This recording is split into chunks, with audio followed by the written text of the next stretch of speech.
avec Julie et Clément. Bonjour Clément. Bonjour Julie. Bonjour à tous. Et bonjour à toutes. Et bienvenue pour un nouveau podcast des Voix de l'Esprit, qui aujourd'hui est intitulé Croissance et décroissance. Croissance et décroissance, alors ce sont évidemment deux notions très contemporaines, très actuelles, qui peut-être sont un peu moins à la mode qu'à une époque. Oui. Puisque la décroissance, c'est vrai qu'il y a une vingtaine d'années, on en parlait un petit peu comme d'un nouveau modèle possible. Oui.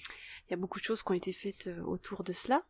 Alors évidemment, dans croissance et décroissance, on va plutôt mettre des notions économiques. Oui. Puisque c'était à l'origine ces deux mots qui portaient ce sens-là, mais nous, on a envie aussi d'étendre en fait Oui. ces notions à quelque chose de beaucoup plus global, ne pas se cantonner à cette dimension économique et matérielle, mais aller vers quelque chose aussi qui va nous permettre d'atteindre un plan beaucoup plus spirituel aussi. Oui. Voilà, donc évidemment ce sont deux termes qui s'opposent d'un premier abord, la croissance représentant maintenant ayant une connotation plutôt négative, représentant un petit peu un modèle qui nous mène à notre perte, et puis la décroissance qui serait à l'inverse un modèle qui pourrait nous sauver de notre propre boulimie. Oui, c'est ça. Frénésie matérialiste. Oui. Ça englobe beaucoup de choses. Voilà, mais évidemment, comme toujours, dans ces termes qui s'opposent et ces comportements qui semblent s'opposer, en apparence, il y a toujours finalement les mêmes blessures qui s'expriment à travers des polarités opposées, donc des comportements dits opposés, dits divergents. Donc ce sont toujours finalement les mêmes énergies qui demandent les mêmes fréquences en fait, qui demandent à se rencontrer pour aller vers le centre en fait, vers la voie du milieu, on va dire, du Bouddha, vers l'équilibre, voilà. L'harmonie aussi. L'harmonie, oui. Malheureusement, c'est pas ce qu'on observe, puisque ces deux philosophies, ces deux idéologies diamétralement opposées, elles s'affrontent.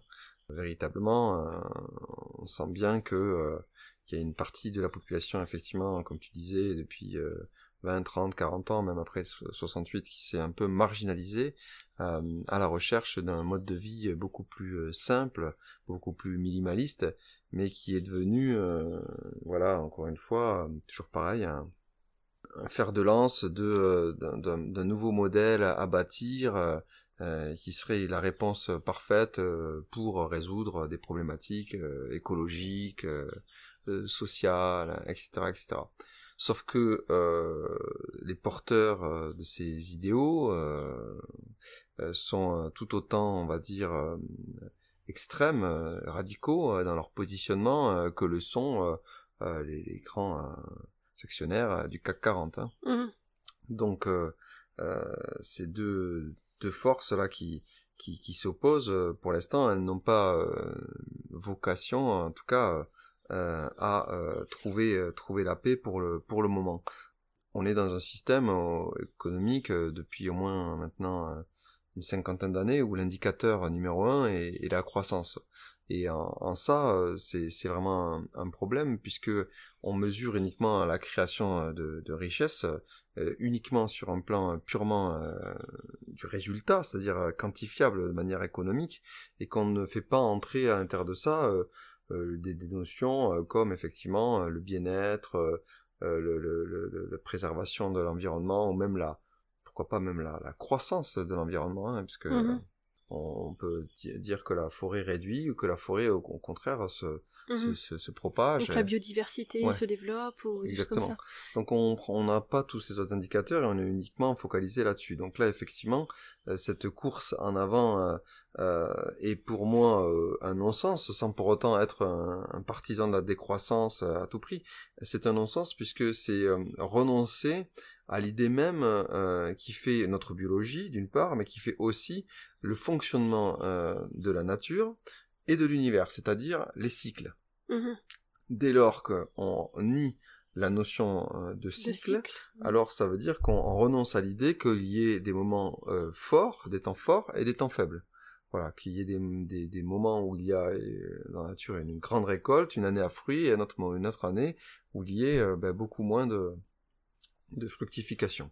C'est pareil pour le corps humain, c'est-à-dire est-ce que je suis toujours en fait à 100% de mes capacités? Eh bien non, chacun sait que on oscille comme ça, qu'on a des périodes avec des coups de mou, avec des phases même qui peuvent aller jusque plus graves. Et justement, c'est parce que nous tentons à la fois nous-mêmes, à travers le maintien justement de cette course à la croissance que nous avons décidé comme étant l'indicateur qui fait que on se sent, on va dire, en sécurité, on se sent en bonne santé, on se sent en croissance, on se sent d'une certaine manière plus riche, plus vertueux, je ne sais quoi d'autre, avec plus de pouvoir, qu'en maintenant ce cap, on s'épuise. Mmh. C'est-à-dire en refusant, en niant les cycles, quoi. Nos cycles intérieurs et les cycles extérieurs. Donc on use, on s'épuise sur le plan de notre biologie, de notre santé, et on épuise aussi évidemment les ressources de la planète. Ça va de soi. Mais la réponse qui a été apportée par les adeptes de la décroissance est une réponse qui est absurde. J'utilise ce mot en conscience parce qu'elle ne prend pas en compte une donnée fondamentale qui est celle de l'expansion de la vie, de la nature d'une part, mais aussi de ce que nous ressentons. Parce que le décroissant exerce sur lui une pression telle pour régir, contrôler, limiter au maximum tous les gestes, tous les élans, tous les appels. Ouais. Et finalement, c'est contre nature. C'est contre nature. C'est-à-dire que ça comprime, ça limite l'expression de toute la beauté de notre humanité, comme tu l'as rappelé, de nos appels à suivre. Ce que je veux dire par là, c'est que lorsque chacun a pu assister à un concert d'une grande symphonie qui fait que l'interprète ou le compositeur là qui joue est traversé par quelque chose de fabuleux et qu'il le délivre au public, et que ce public dans la réception de cette vibration se met aussi justement dans un état vibratoire intense où il y a une forme d'expansion de son énergie, de son rayonnement, de son bonheur, de sa joie, à retrouver cette harmonie primordiale que nous sommes. À ce moment-là, les circonstances de l'exercice de ce partage au public sont effectivement la location d'une salle avec un opéra, avec un grand orchestre, beaucoup de musiciens, des sommes engagées importantes, une mise en œuvre avec du matériel, avec effectivement aussi des lumières, de l'électricité, de l'énergie qui est engagée pour ça. Mais comme cette énergie qui est engagée, elle est, imaginons, on investit 10, et qu'à l'arrivée on récupère 100, et pas 100 de résultats, il s'agit pas des billets d'entrée vendus, il s'agit de qu'est-ce que ça a généré dans le champ subtil, dans la trame, dans le champ de conscience aussi, et dans les cellules et le cœur de chaque être, comme état vibratoire. Et on sait évidemment que là, on est dans une expérience à proprement parler de croissance, où on n'a pas décidé en amont que les conditions pour délivrer cette musique étaient trop dispendieuses, trop demandantes. Rappelons aussi que les adeptes de la décroissance, en tout cas les partisans de la décroissance, brandissent souvent la peur. La peur du lendemain, la peur de la fin du monde, la peur d'un effondrement à venir, comme étant en fait la motivation qui les conduit à s'auto-contrôler et à contrôler ce qui les entoure pour limiter l'usage de l'énergie en fait en tout genre.